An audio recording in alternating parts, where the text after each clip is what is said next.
Olá pessoal, novamente aqui o professor Alex Alves, diretor acadêmico do UniCV, convidando vocês para assistir o nosso podcast, ouvir também o nosso podcast Carreira em Pauta. E hoje nós vamos falar um pouquinho com um profissional da área da engenharia e também das áreas aí da construção também, que é uma área super importante, não só para a nossa cidade, mas também para o Brasil todo, você que está nos ouvindo aí no Brasil inteiro. Pessoal, também convidando vocês, além, é claro, de acompanhar a empresa do Matheus nas redes sociais, convidando vocês também para curtir também o nosso canal, o Instagram, e se quiserem também, lá no YouTube, você pode enviar também as suas perguntas para os nossos profissionais e, na medida do possível, a gente encaminha. Matheus, seja bem-vindo, muito obrigado por ter aceitado o convite. O Matheus é um amigo já de longa data. É difícil, na realidade, falar com o Matheus sem lembrar da época da faculdade, porque, afinal de contas, a gente estudou na mesma faculdade, né? Não fizemos o mesmo curso, mas eu vi assim que você estudava bastante. Eu estudava, mas você estudava muito também. Seja bem-vindo, Matheus. Eu agradeço a oportunidade de estar aqui, né? De revê-lo, de poder conversar um minutinho com você aí sobre os caminhos, né, que a gente foi tomando ao longo da vida e culminaram nesse momento aqui. A gente pode estar batendo esse papo aí. Muito legal. Ô, Matheus, a gente tem acompanhado, nós temos, né, os cursos na área de engenharia, arquitetura, design de interiores, e a gente tem acompanhado bastante a área da engenharia no Brasil, por assim dizer. A gente tem percebido algumas mudanças drásticas na área da engenharia no Brasil. O que você tem observado aí, né? Antes de você falar sobre isso, fala um pouquinho de você. Quem é o Matheus? Vamos começar por isso. Acho que é mais fácil. Quem é o Matheus? Então, tá bom. Meu nome é Matheus, eu sou nascido aqui em Maringá. Me formei pela Universidade Estadual de Maringá há aproximadamente 15 anos, né? Sou pai dos filhos mais lindos desse mundo, né? Ô, pessoal, ó, eu vou falar um negócio pra vocês. É verdade, acompanha esse rapaz, viu, Thaís? Depois você dá uma olhadinha lá nas redes sociais, eu concordo. Pensa nos filhos bonitos, eu já falei pra ele já. Falei, você vai colocar esses meninos aí como modelo, alguma coisa assim, são bonitos mesmo. Puxaram pro pai, né, não, cara? Não, isso errou. Mas sou casado também, muito bem casado. Agora tô fazendo as coisas 9 anos. Olha, né? Só. E nesse inteirinho de tempo eu me achei, me encontrei na engenharia civil, né? Então, entrei na faculdade em 2005 e engraçado, né? Que logo quando fui escolher o curso, a minha intenção era ser professor, né, cara? Olha que legal. E aí, por aptidão, por ter já uma facilidade na área de exatas, olhei para a engenharia civil com muito carinho, porque me permitia lecionar a parte de física e matemática, né? Não nessa parte mais de graduação, mas nessa área de ensino médio, e aí acabei optando, né? Mas aí, cursando o curso, né? Fazendo a graduação, tive a oportunidade de fazer um estágio, e aí que, de fato, eu acho que tomei a decisão por ser engenheiro civil, né? Esse estágio, ele me colocou na obra, ele me colocou alguns desafios que até então eu nunca tinha presenciado ou vivido, e aí foi nesse momento que eu acho que caiu a ficha que eu queria ser engenheiro. A parte prática, acho que todo mundo que faz curso, na hora que chega na parte prática, eu acho que é a cartada final, né? Ou vai gostar ou não vai gostar daquilo lá, né? Não, e é interessante assim, né? Quando a gente pensa na academia em si, a gente tem que ter a compreensão de que ela vai te proporcionar a execução da sua atividade. Mas quando você cai no ambiente profissional, as coisas elas tomam outro contorno, porque tem todo um lance de postura, tem um lance de como se comportar, de dar resultados, gerar resultados, fazer do que você aprendeu que gere resultados ali, né? Então, isso traz para o profissional, ou para quem quer que seja, uma certa pressão ali, né? Uhum. E quando você cai num ambiente que... o canteiro de obra em si, ele não é um ambiente muito... É meio inóspito, vai? Uhum. É onde as coisas estão muito se fazendo, não é um ambiente controlado, né? Não está nas condições normais de temperatura e pressão. Você convive com pessoas que detém o conhecimento, mas às vezes não tem a formação, você detém pessoas que estão vivendo, dependem daquilo ali, que depende da sua tomada de decisão, e isso é muito impactante na sua jornada, né?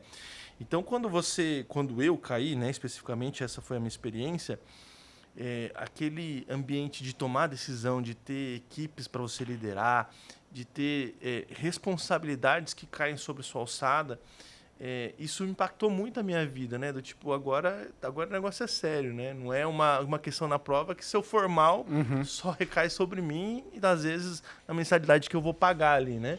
Mas impacta, às vezes, no ganha-pão de uma família ali, né? E esse senso de responsabilização me trouxe um certo prazer, né? Prazer em tomar a decisão, prazer em fazer a coisa certa, prazer em ser assertivo nas coisas, né? Eu lembro que nesse estágio, passou assim um período curto, um ano. O engenheiro que me supervisionava, ele teve que assumir alguns compromissos que eram fora aqui de Maringá. E eu caí num prédio simplório, diante do que eu pude fazer na minha carreira. E, cara, tudo que vinha à minha mão, nada eu sabia, mas tudo eu me matava para fazer, essa é a realidade, né? O produto final em si, ele foi bem questionável, né? Porque afinal era alguém... Ixi, nem me fala onde é isso, por favor. Até porque pode ser moradia de alguém, né? Mas eu fiz com muito esmero, né? Me dedicava muito e ter essa sinergia, essa responsabilidade... me chamou a atenção, né? Essa gestão de equipe, esse contexto como um todo. Assim. Eu acho que, eu penso assim, quando a gente faz uma faculdade, né? Eu estudei bastante, tenho estudado ainda, a gente tem algumas dificuldades na profissão da gente, mas uma das maiores dificuldades é a parte da gestão, né? Gerir pessoas, né? Como que é lá na tua profissão, lá na área de engenharia? Gerir, né? Porque, igual você falou assim, é um ambiente que a gente olha, parece que não tem nada e eu tenho que construir, vai estar lá cheio de cimento, cheio de pedra, cheio de... Como ver alguma coisa boa no meio daquele caos e ainda lidar com uma gestão de pessoas, gestão de resíduo e tudo mais, né?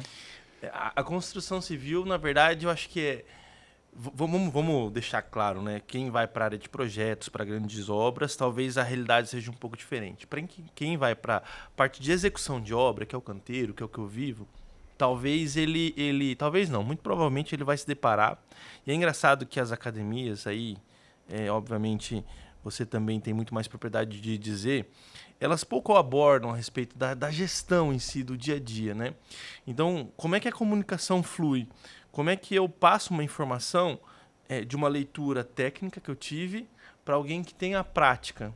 Como é que eu figuro isso e faço isso fluir para que as pessoas consigam, primeiro, trabalhar numa mesma convicção, né, daquilo que deve ser feito, trabalhar numa mesma propriedade de intelecto, então todo mundo ali conhece, sabe o que vai fazer, e trabalhar pautado no mesmo ambição, né? Então eu tenho resultado e eu preciso chegar, eu preciso entregar usando esse material, entregando nesse prazo. Então essa ciência, quando você transporta para... E engraçado, isso não é aplicável só à construção civil, creio que a diversas áreas. Quando você transporta essa comunicação para todo tipo de nível societário, né? Seja cultural, seja de formação, seja econômico, você encontra muitas barreiras, né? Porque sempre tem alguém que vai achar que sabe mais que você, sempre tem alguém que vai achar que entendeu melhor que você, às vezes até de fato vai entender, sempre vai ter gente que vai estar no momento que não é o adequado para ele ser eficiente, para ele performar dessa maneira, né? Então, fazer com que essa comunicação, com que esse time consiga trabalhar em prol de um bem comum e a própria parte dessa gestão de equipe, você falou aí, né? Às vezes o outro sabe mais que eu, o que é muito natural, né? Não é porque você está como executor de uma obra ou como você está numa diretoria, sendo um consultor, que você sabe de tudo. Você tem equipes que vão fazer para você e traz para você na parte estratégica para você tomar a decisão. Como foi essa sua experiência? Porque assim, eu acompanhei muito da tua história, da tua vida, e você entrou muito novo na faculdade e saiu, obviamente, muito novo na faculdade. Eu acho que você que está nos assistindo aí também passa por isso, né? Já deve estar quase se formando e você já vai talvez sair do trabalho para liderar uma equipe. Como que é, assim, ter eu vou usar essa expressão, entre aspas, ter um moleque mandando, por exemplo, num cara lá que, sei lá, tem 30, 40 anos, que ele sabe assentar um tijolo, ele sabe fazer uma massa, por exemplo. E daí chega um engenheiro recém-formado.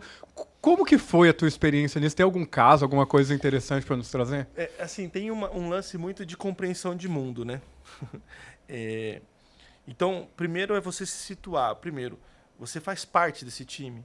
Se automaticamente você fizer parte desse time, você tem que entender quem são as peças do time, né? Então, qual é a maneira que eu posso colaborar? Às vezes você colabora ficando quieto.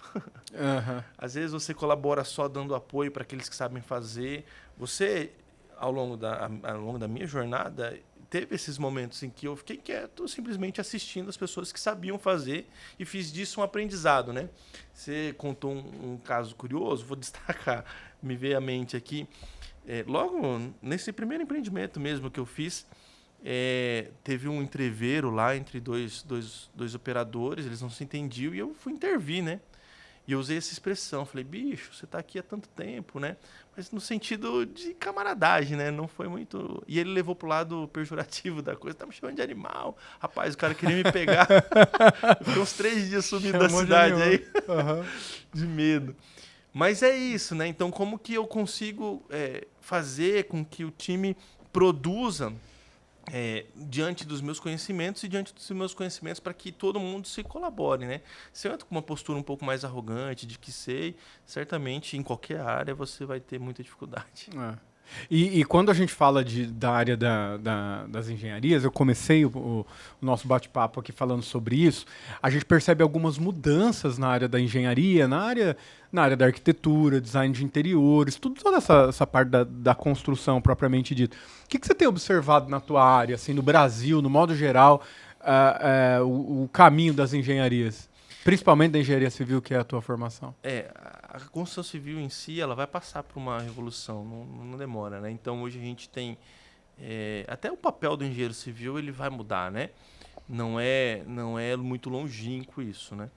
Então, imagina, a gente passou por algumas revoluções. Se você pegar algumas fotos, algumas imagens de um escritório de engenharia, você via galpões cheios de engenheiros desenhando pranchas e pranchas à mão. E aí depois veio o processo de digitação, né? Na qual as pessoas começaram a usar o computador, informática, o AutoCAD, né? Softwares designados para fazer as gestões, seja de técnica ou seja de prazo, de qualidade, RPs destinados aí para a parte de orçamentação. E hoje a gente tem a modelagem, né? Então, são as construções virtuais. E esse é o boom do momento, né? É o que está causando uma revolução na qual digitalmente você faz a construção. Então imagina, quem souber utilizar essa ferramenta, quem souber se posicionar e fazer dessa ferramenta algo apropriado e para que performe melhor, vai estar muito à frente. Porque, primeiro, as construções elas vão se alterando, vão se tornando mais complexas, só que também a tecnologia vem ajudando a isso. Então, pensa num processamento de dados. Quando você vai externar uma solução de problema. Hoje você tem, às vezes, o teu intelecto somado ao intelecto do teu time, então tem 14, 15 mentes pensando na solução do problema. E, às vezes, vocês promovem interação, né? Então, se cada um tiver duas propostas, são 30 propostas que podem ser discutidas. Quanto tempo a gente levaria para discutir 30 propostas para um problema? É muito tempo. Agora, pensa isso numa inteligência artificial, né? Ela consegue rapidamente explorar em segundos.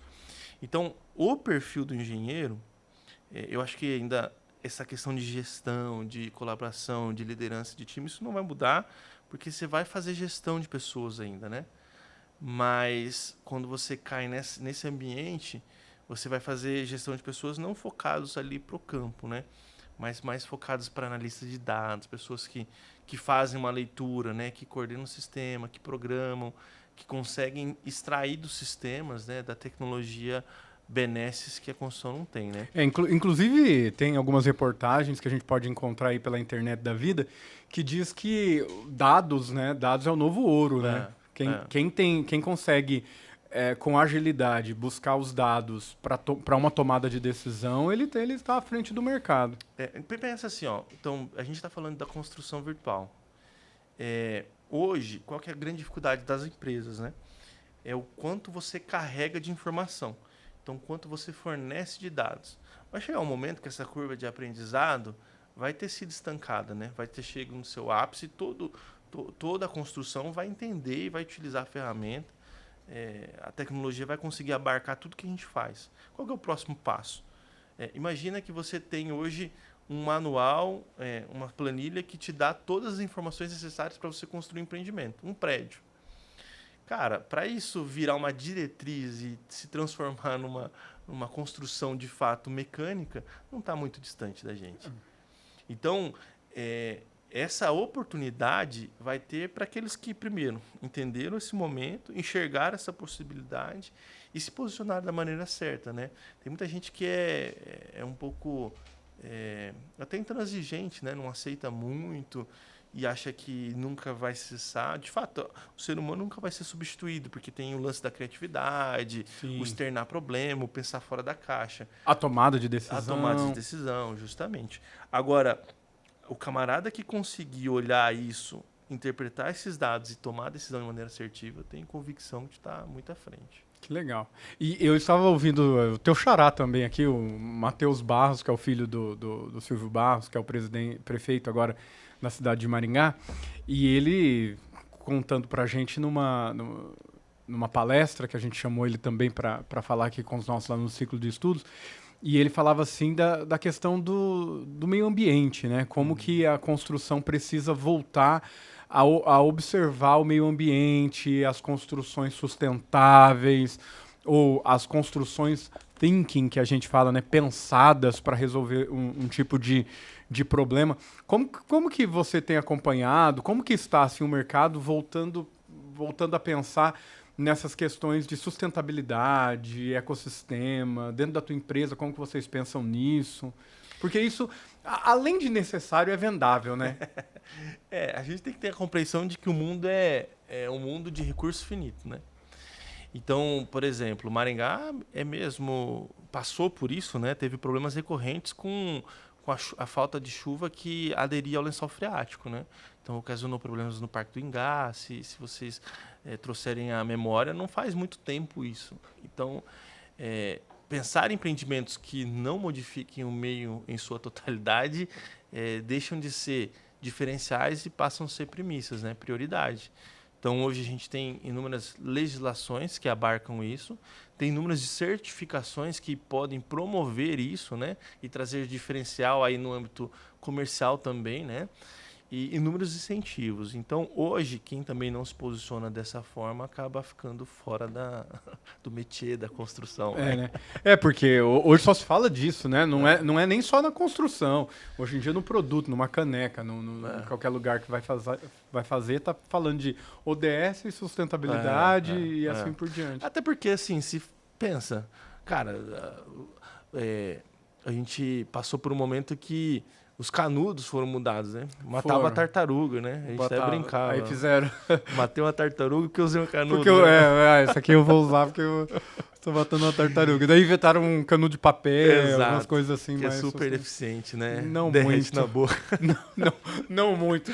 Talvez ainda vai melhorar. Aí fizeram um agora que é permanente, né? Um de aço, assim e tal. Aquilo é uma nojeira. Aquilo é uma nojeira. A gente tenta ser criativo para salvar o planeta, mas a gente vai vencer.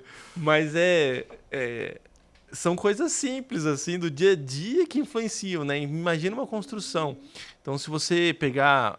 pensa aqui na Zona 8 de Maringá, há 15 anos atrás, eram grandes regiões de gramado, né?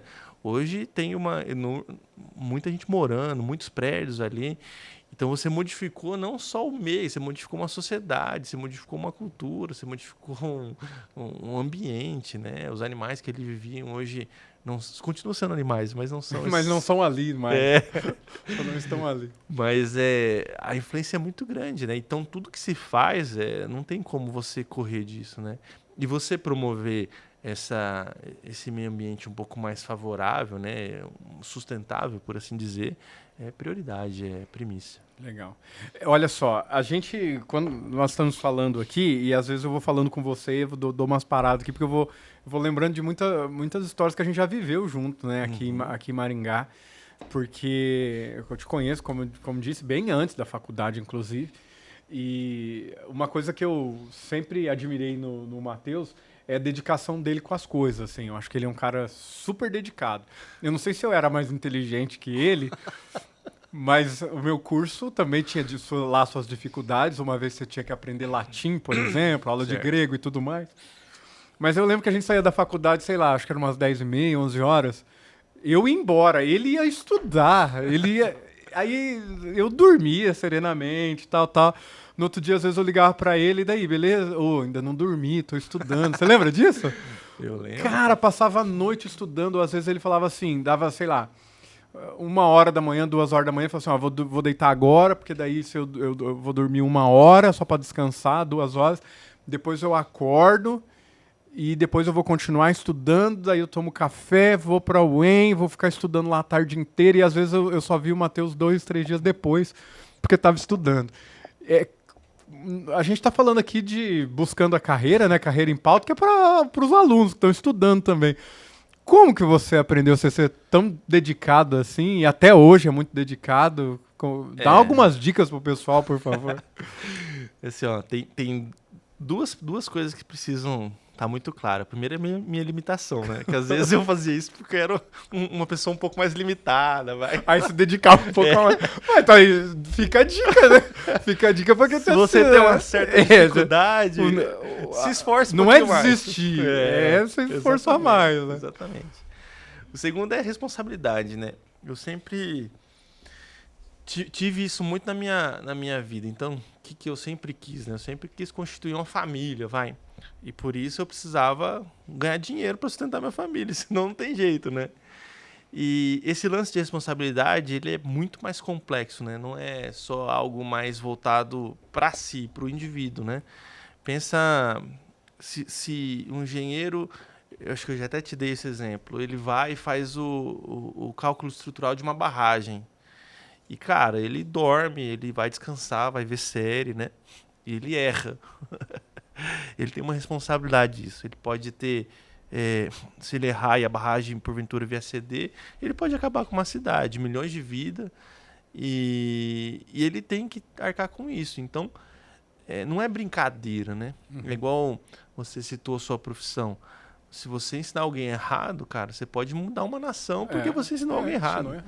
Então, toda profissão, ela tem um lance de responsabilidade muito forte. Se a gente não levar isso a sério...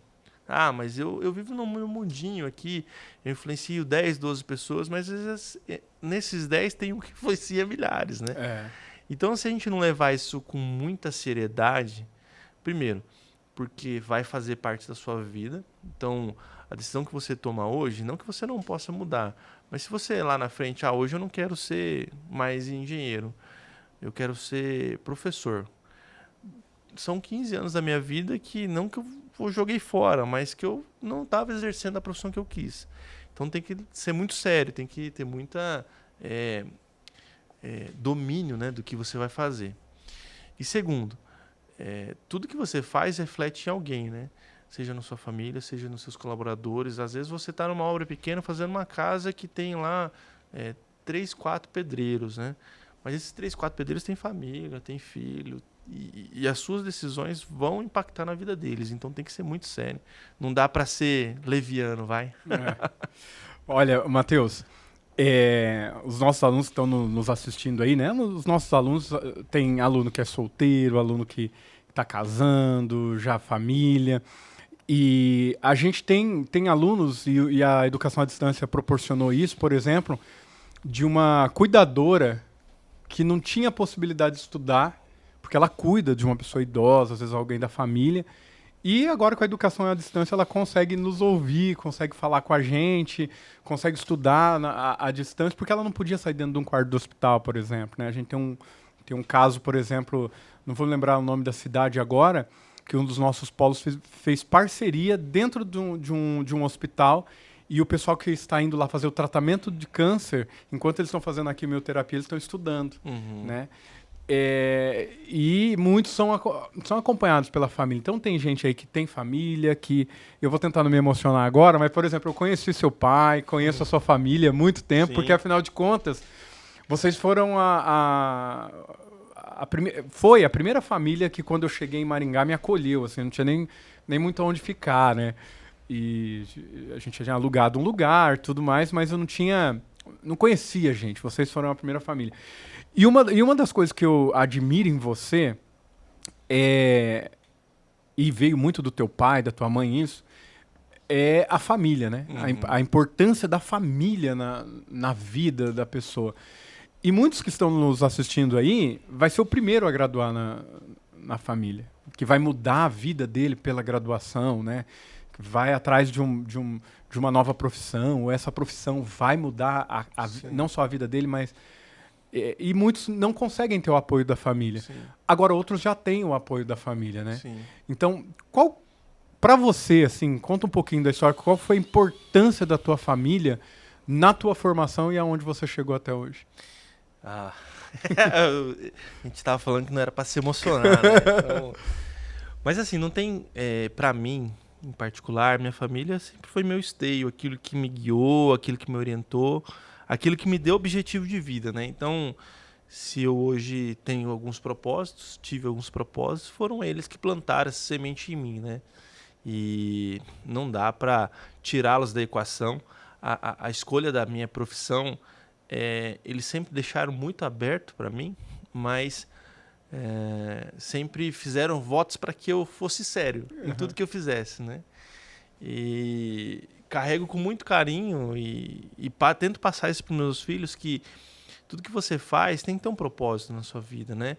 Então, você citou aí alguns casos de algumas pessoas que às vezes não têm esse apoio que eu tive, né? Essa inspiração, né?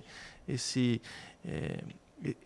marco, né, familiar, para que não desistam. Às vezes você vai ter que vencer tudo isso e lá na frente ainda ajudar aqueles que te criticaram, né? Porque esse é o propósito das coisas, né? Você eu pessoalmente não trabalho para deixar meu nome marcado na história, para que eu seja um profissional reconhecido, não. Eu trabalho para que eu consiga formar meus filhos com caráter, com dignidade, para que eu seja uma inspiração para eles, né? E da mesma forma, qualquer pessoa pode, obviamente, ambicionar ser mais que isso, e tá certo, não tá errado, mas a primeira pessoa que ele vai influenciar são as pessoas mais próximas, as pessoas que ele amam, né? Então, você é meu amigão de longa data, né? Meu irmãozão, me influenciou, eu influenciei. Então, essas marcas a gente carrega até o resto da vida, né? Então, na sua profissão, tem convicção plena de que os valores que você construiu não vieram de uma academia, né? Vieram dessas experiências que a vida te proporcionou, né? E a gente tem um berço evangélico, então eu creio que tem um propósito de Deus. Então, se você está, às vezes, sofrendo, insista, né? Porque não tem um fardo que você não recebeu, que você não possa carregar. Olha, parabéns pela tua história, Matheus. E eu tô aqui, você falando assim, né? E vai passando um filme na cabeça da gente, né? Então, quem imaginaria, né? Por exemplo, que alguns anos atrás nós estávamos lá na UEM, dividindo o salgado, vamos comprar. O que você vai comprar? Para pagar a coca, né? Vai comprar a coca, vai comprar o salgado. E hoje estou aqui entrevistando você, para falar da tua empresa, da tua carreira. Então, assim, é uma honra e parabéns mesmo pela tua carreira. Agora eu queria que você falasse um pouquinho da tua empresa. Fala um pouquinho, não é hora do merchan, tá? Mas pode falar da tua empresa, o que você faz, para as pessoas te acompanharem nas redes sociais aí, os futuros engenheiros, futuros trabalhadores da área da construção que quiserem falar com você, como é que faz? E fala aí da tua empresa, como é que ela está? Hoje a gente tem eu e meu sócio, o Manuel, a gente está na Taiko Engenharia. Siga lá nas redes sociais, vai. Não é para fazer merchan, mas estou fazendo. Depois ele coloca aqui embaixo. Obrigado. Então a gente é uma empresa que é vocacionada para a parte de produção, né? Da produção de engenharia. A gente enxergou no mercado que fazer obra todo mundo faz. Todo mundo. Você provavelmente deve ter um conhecido que, eu sei fazer uma construção assim, assado. Que não sou eu, só para deixar. Mas que tem aquele domínio, aquela curiosidade. Mas o difícil no mercado é fazer obra gerando resultados, né? Então, como é que você constrói? Como é que você administra? Como é que você faz a gestão de pessoas trazendo um resultado de custo, de qualidade, de formação? Então, a gente viu esse nicho, né? A nossa carreira ela foi formada por grandes incorporadores que passaram na nossa vida e a gente entendeu que era o nosso momento de potencializar o resultado das construções em si. Então, várias pessoas acabaram procurando a gente, dando essa oportunidade, né? Então, se você também tem uma construção aí que quer fazer com a gente, chama lá. Que a gente vai entregar resultado. E como que a gente entrega resultado? É muito mirando o chão de fábrica, né? Muito fazendo essa construção, colocando esse know-how que a gente adquiriu, seja do Lean, né? Do Lean Construction, que é uma matéria que todo mundo pode se aprofundar, seja processuando, seja trazendo o nosso know-how técnico, a gente pode fornecer essa benesse, né? A performance. Porque a construção normalmente é assim, a pessoa começa, não sabe quando termina, não sabe quanto vai custar, né? E essa assertividade a gente vem trazendo para o nosso cliente aí. Legal. Parabéns, Matheus. Uma honra sempre falar com você. Né? Não sei se pode falar aqui que vai ficar gravado, mas você ainda me deve um almoço. Se possível, pague assim que possível, porque tá ficando chato. Não chamo mais, viu, pessoal, Matheus? Só pra deixar claro. Bom, todo mundo te conhece, né? Então, essa é a minha maior defesa. Tá certo. Pessoal, muito obrigado por estar aqui acompanhando a gente na Rádio UniCV. Acompanha a gente também nas redes sociais. Você que está procurando saber um pouquinho mais sobre carreira em pauta, trazendo aí diversos profissionais para falar com vocês. Sucesso e até breve. Um abraço.